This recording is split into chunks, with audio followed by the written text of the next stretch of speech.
Good morning, afternoon, or evening. How y'all doing today? Welcome back to Mr. Morrow's Algebra 2 class. Today we're going to be talking about complex rational expressions. Now, I know that immediately what you're thinking is complex. This doesn't sound good. And then you go ahead and put it together with fractions. Oh, that's just bad. But it's not that bad. Please don't worry about it. A complex fraction or complex rational expression is a rational expression that has at least one fraction in its numerator and or denominator. So basically what's happening here is a complex fraction is a fraction on top of a fraction. That's what's happening here. So here are some examples of complex fractions or rational expressions. I have this numerator here over this denominator. But guess what, guys? This numerator here, that is a fraction. So even though this is a major numerator, this is the numerator of the numerator. This is the denominator of the numerator. When we look at this larger fraction bar that separates the complex fractions, this whole entire set is the denominator of the complex fraction. But this is the numerator of the denominator and the denominator of the denominator. Does that make sense so far? So when you have a fraction on top of a fraction, that's a complex fraction. Fraction on top of a fraction. Fractions on top of fractions. So again, when you have a fraction over a fraction, a rational expression over a rational expression, that becomes a complex fraction or a complex rational expression. There are two methods for simplifying complex fractions or rational expressions. I'm not going to lie to you. Every year I learn more, and every year I figure things out a little bit better. And I used to be a very strong proponent of this first method, which is great, it's fantastic, and it's very useful. Sometimes we're going to need it. But it's not the best one, in my opinion. As always, I will let you and encourage you to do it in both ways. Choose one way, whatever you want. But I definitely suggest you learn both, but you're going to see how method 2 is way quicker and way easier. So for method 1, gentlemen, what's happening is this. Number 1, simplify both the numerator and denominator individually. What does that mean, Morrow? Well, look at the numerator, simplify it. So they want you to add it or subtract it or multiply or divide it. Then you look at the denominator and simplify it. Do they want you to add, divide, multiply, subtract? What do they want you to do? So for this first part right here, these guys right here, right? This is addition. So what's the LCD of the numerator? Yeah, the LCD here is xy. So I got to multiply a y to top and bottom here and an x to top and bottom here, giving me a y plus x over my LCD of xy. Are you with me so far, my brothers? Yes, sir. Okay. Over 1 over xy. I did not have to add anything here or do anything there. And now, state change, flip. So, we state change, flip. We divide. Because remember, at the end of the day, we're talking about complex fractions. So we have a rational fraction divided by another rational fraction. So when I state change flip, boom, have a good day, and it's y plus x is my answer. And that's called simplifying. That's method 1. There's not a darn thing wrong with that method. I love that method. It's great. But guys, let me show you the magic, literally the magic of method 2. For method 2 here, gentlemen, what we're doing is we're going to find the LCD of all the denominators. Okay? I want to look at the denominators of the numerator and the denominators of the denominator, and I want to find the LCD. I like to sometimes call it the grand LCD because it is the LCD of all of the denominators of the rational or complex rational expression. So what's the grand LCD? When we look at all the, oh, that was kind of cool. When we look at all the denominators, what's the LCD? What's the grand LCD here? XY. So now, here's the beauty of method 2. I am going to literally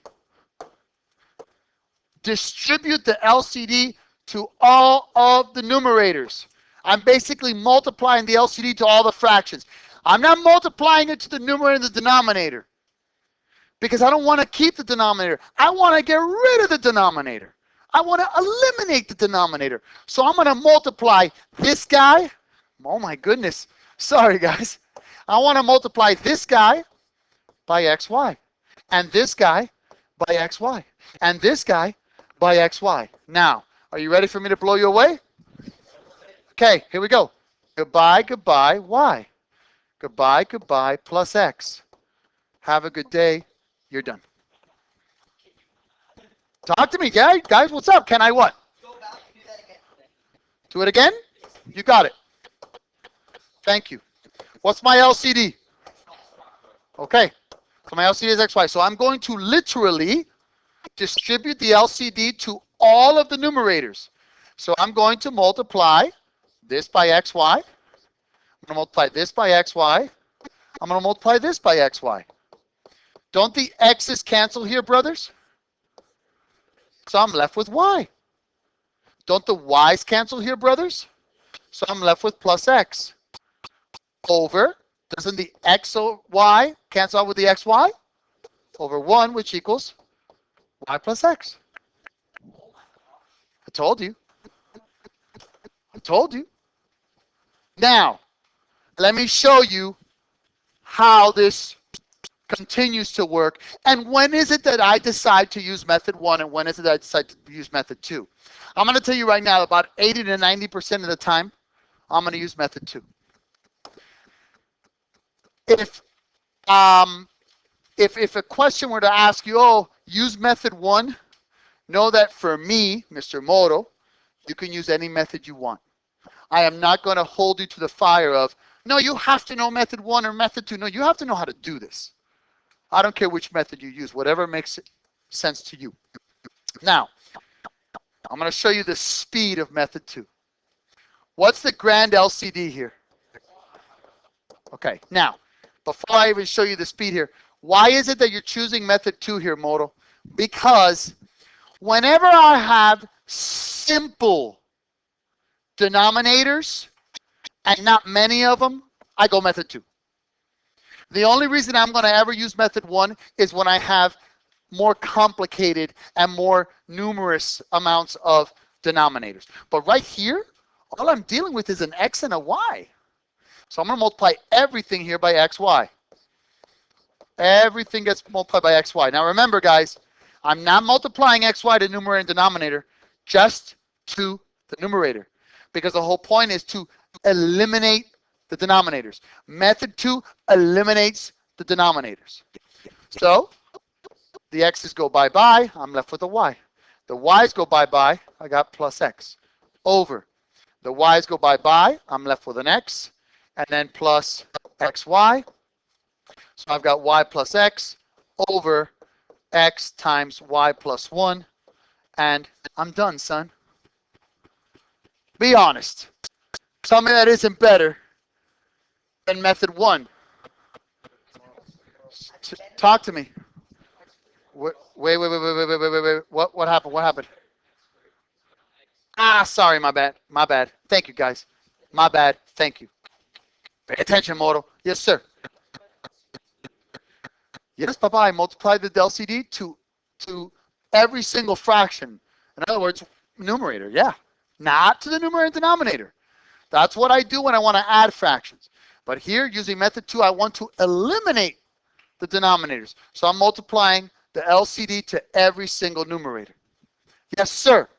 X squared is an x over that y. Correct, because x times x is an x squared, sir. I just didn't catch it. Thank you, sir. Number 2, what's the grand LCD here? I'm going to use method 2 here because it's just so easy to eliminate these denominators. So I'm going to multiply this by xy, right, because my LCD is xy. I'm going to multiply this by xy. I'm going to multiply this by xy. So I'm going to have x squared y over, the x's go bye-bye, the y's go bye-bye. So I've got y plus x. Talk to me. Oh, okay, thank you. Does that make sense, guys? Look at the notes you did with the one step. I mean, with method 1. Compare them to what I'm doing here, guys. Who's better? Method 2, man. Method 2. Okay, now, number 3. What's the grand LCD here, brothers? 10x, you darn right. So I'm going to multiply this by 10x and this by 10x. Remember, I'm multiplying it just the numerator. And then this whole thing by 10x. So here, the 5 cancels out there, so I got 2x. Here, the x's cancel, so I've got plus 10. So this is 2 times x plus 5. Are you with me, guys? Over this 2 and this 10, that's a 5x that I have to distribute, which is 5x squared plus 25x, which I can factor out a 5x, and then I have an x plus 5 left, cancels, I got 2 over 5x. Talk to me. Talk to me, boys. I'm here for you.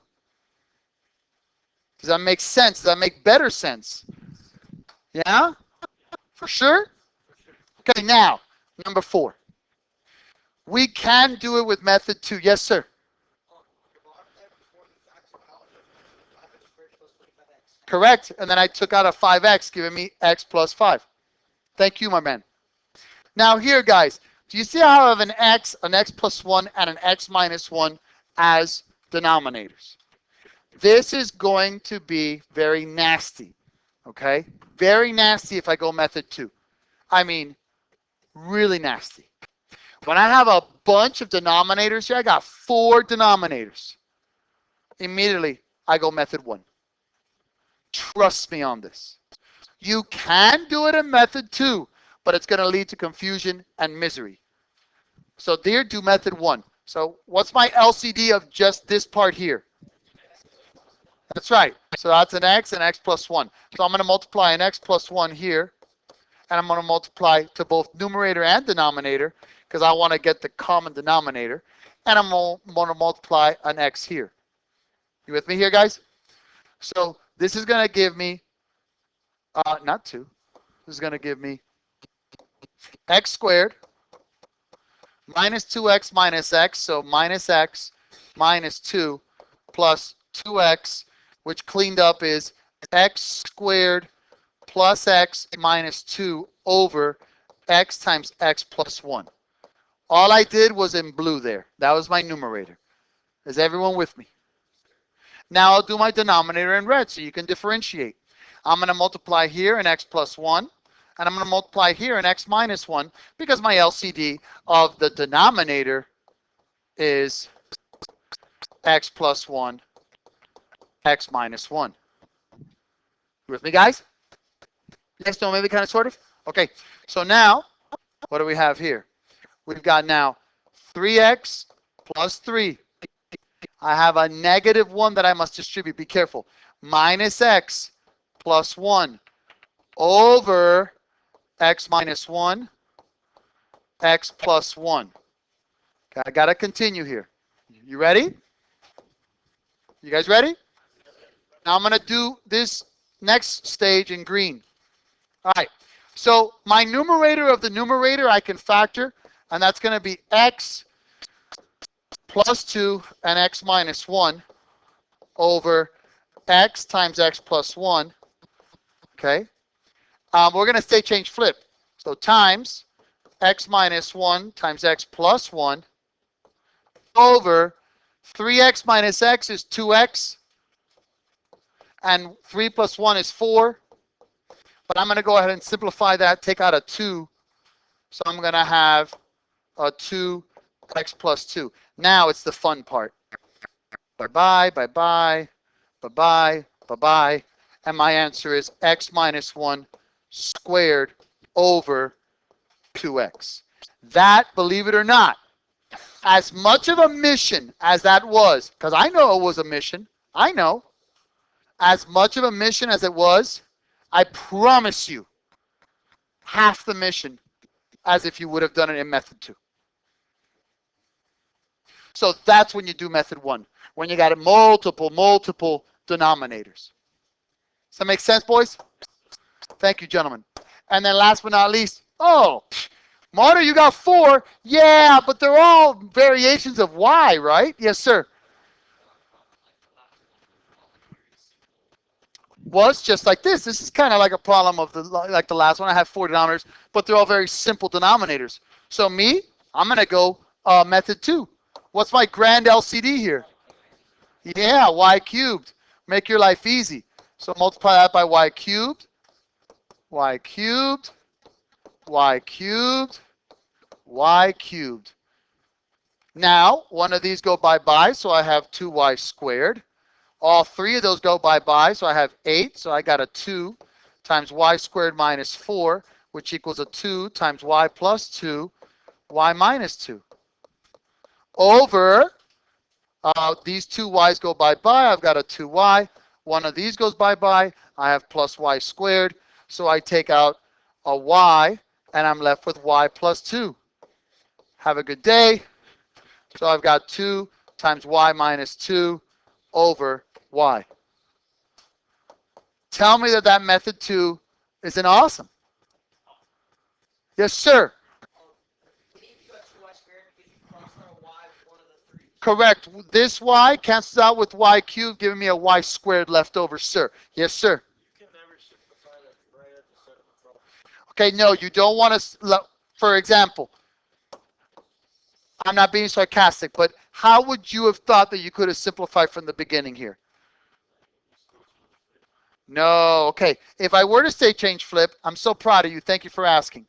So I'd have y plus 2 over 2 plus y over 1. Okay, now what?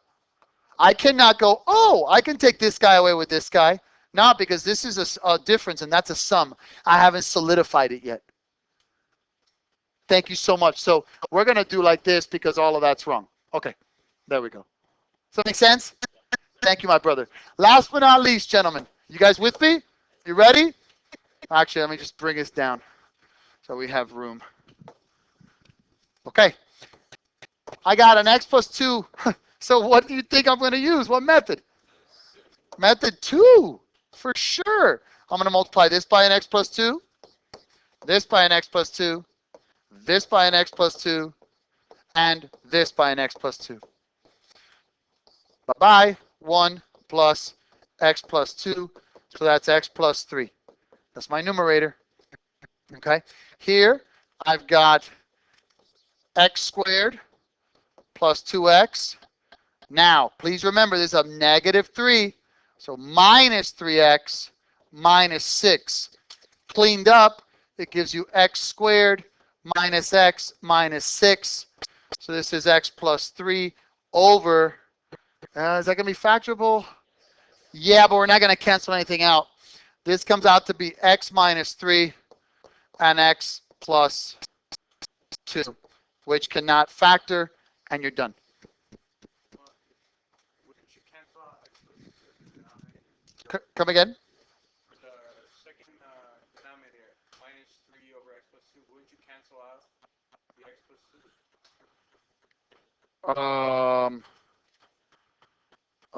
Wait. Now I'm confused. Wait. Hold on. Let's just, instead of confusing myself, let's just do it again in case I made a mistake. So this is x squared. Wait. Let me not get rid of the numerator though. Let me get rid of this. Let's just do this. Let's get rid of this for now. Let's get rid of this. The numerator we're fine with, right? Okay, so let's see, maybe I screwed up. So here I'm going to multiply an x plus 2, and here I'm going to multiply an x plus 2. So this down here is a x squared plus 2x. Minus 3, thank you, kid. So then down here, this is x squared plus 2x. Okay, so I've got an x squared plus 2x minus 3. X plus 3, and let me pop. Okay, so now we factored out the denominator. So we've got x plus 3 and x minus 1 cancels, and I've got 1 over x minus 1. Does that make sense, guys? That's why I love method 2. Thank you very much. Hope you learned a lot and have a great day.